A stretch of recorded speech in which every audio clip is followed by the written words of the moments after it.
So we're looking at the social justice tradition today. Sometimes it's called the compassionate life.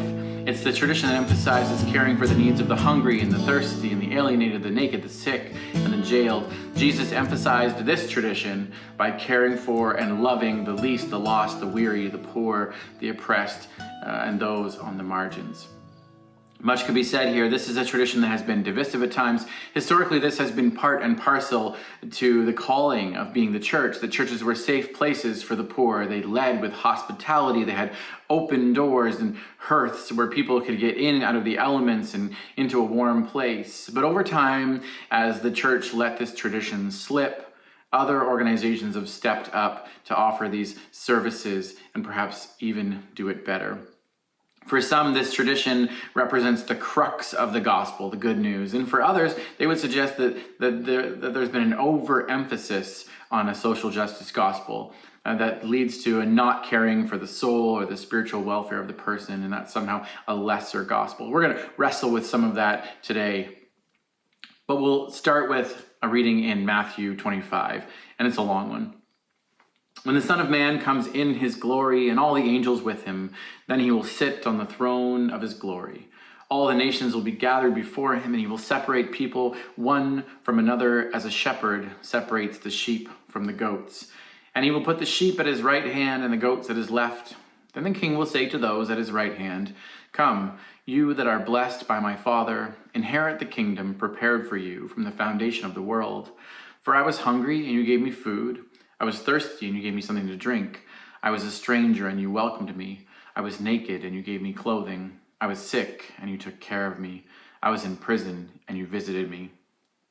Then the righteous will answer him, "Lord, when was it that we saw you hungry and gave you food, or thirsty and gave you something to drink?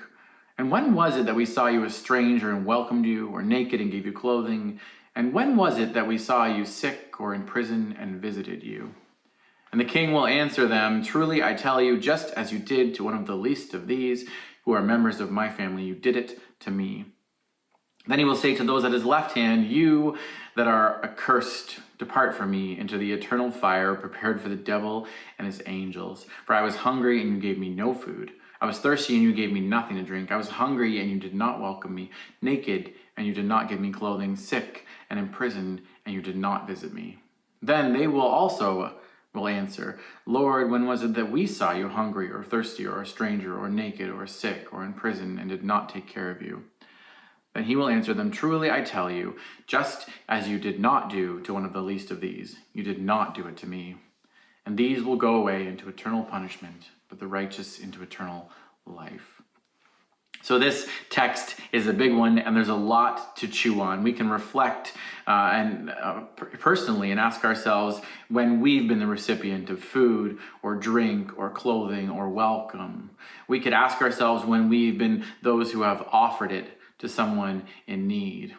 We might also hear the powerful indictment of those who neglect the needy that this passage offers us. Richard Foster and Renovare offer this sort of point that I think is really, really relevant. They say one detail about the judgment towers above all the others. Jesus tells his listeners that when they have or have not cared for the needy, they have or have not cared for him. When Jesus blesses the first group, they are surprised and ask, "When did we see you?" They remember helping the needy, but they do not recall serving food to Jesus or giving water to Jesus or welcoming Jesus into their community or buying clothes for Jesus during a hard time or caring for Jesus in a nursing home or visiting Jesus in a penitentiary. Though the second group never did these things, they offer the same plea.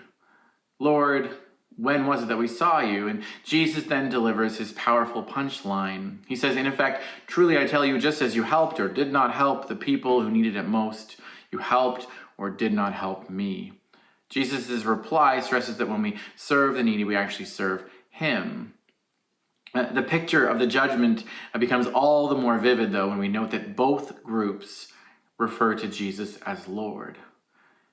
In Matthew 7:21, Jesus says, "Not everyone who says to me, 'Lord, Lord,' will enter the kingdom of heaven, but only the one who does the will of my Father."